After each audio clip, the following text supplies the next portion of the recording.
Physics পরীক্ষা লিখিত অনেক খারাপ হয়েছে। যারা 14, 15, 16, 17, 18 এরকম মার্ক পাবা তারা পাস করতে পারবে কি পারবা না, এই বিষয়টি জানতে চাইলে পুরো ভিডিওটি তোমাদেরকে মনোযোগ সহকারে দেখতে হবে। চ্যানেলে নতুন হলে চ্যানেলটিকে সাবস্ক্রাইব করে বেল বাটনে ক্লিক করে রাখতে পারো।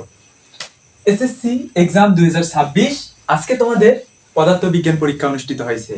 পদার্থবিজ্ঞানের মার্ক থাকে 100, যার মধ্যে এমসিকিউ 25, রিটেন 50 এবং প্র্যাকটিক্যাল পরবর্তীতে 25 মার্কের অনুষ্ঠিত হবে।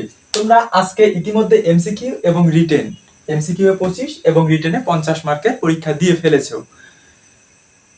অন্যান্য পরীক্ষার মতো ফিজিক্সেও তোমাকে 33% মার্ক পেয়ে পাস করতে হবে, কিন্তু ফিজিক্সে তোমাকে এমসিকিউ, রিটেন এবং প্র্যাকটিক্যাল প্রত্যেকটাতেই পৃথক ভাবে পাস করতে হবে।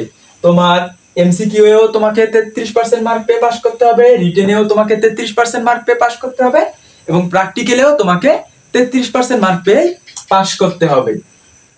তো তোমরা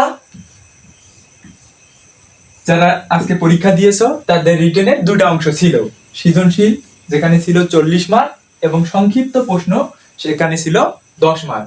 তো রিটেনের তোমাকে সৃজনশীল এবং সংক্ষিপ্ত প্রশ্নে পৃথক ভাবে পাস করতে হবে না। সৃজনশীল প্রশ্ন এবং সংক্ষিপ্ত প্রশ্ন দুইটা মিলেই যে 50 মার্ক আছে, সেই 50 মার্কের মধ্যে তোমাকে 33% মার্ক পেতে হবে। তো এই 50-এ 33% করলে দাঁড়ায় 16.5, রাউন্ড ফিগারে যা 17। মনে রাখতে হবে যে ফিজিক্সের লিখিততে পাস করার জন্য পাস মার্ক হচ্ছে 17। এরপরে আসা যাক যারা 17 থেকে কম মার্ক পাবে তারা পাস করতে পারবে কি পারবে না। তো যারা 17 মার্ক পাবে বা 17 মার্কের বেশি পাবে তারা কিন্তু নিশ্চিন্তে পাস। এখন লিখিত খাতাটা যেহেতু স্যাররা হাতে কাটবে, তো এই জন্যই এখানে একটা প্রশ্ন দাঁড়ায় যে তোমাকে গ্রেস মার্ক দিয়ে পাস করায় দিবে কি না। তো গ্রেস মার্ক দিয়ে পাস করায় দিবে কি দিবে না এই বিষয়টা দুটি জিনিসের উপর নির্ভর করতেছে। কোন টিচার তোমার খাতা কাটতেছে এবং তুমি পরীক্ষার খাতাটায় লিখতে পারছো কি পারো নাই তার উপর।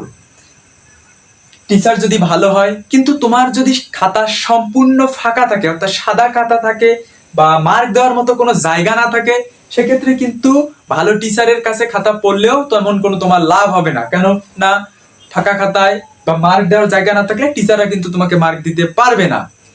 এরপর যদি তোমার খাতায় লেখা থাকে অথবা কোনো একটা ভুল হয় অথবা তুমি সম্পূর্ণ ম্যাথটা করতে না পারলেও কিছু দূর ম্যাথ করে রাখছো, সেক্ষেত্রে কিন্তু টিচার চাইলে তোমাকে মার্ক বাড়ায় গ্রেস মার্ক দিয়ে পাস করাই দিতে পারে। সেক্ষেত্রে তুমি যদি 16 পাও বা 15 পাও, 1 বা 2 মার্ক কিন্তু বাড়াই দিয়ে তোমাকে গ্রেস মার্ক দিয়ে পাস করায় 17 করাই দিতে পারে।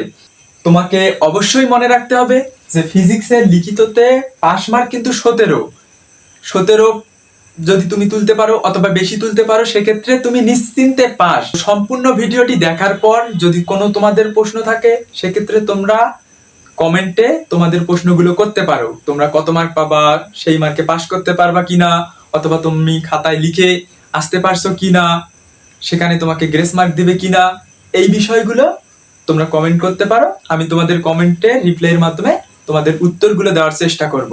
তো তোমরা এই ফিজিক্স পরীক্ষা নিয়ে চিন্তা না করে পরবর্তী পরীক্ষাগুলোর জন্য ভালোভাবে প্রিপারেশন নাও এবং ভালোভাবে পরীক্ষা দাও। তোমাদের সকলের জন্য শুভকামনা রইল। Thanks for watching my video.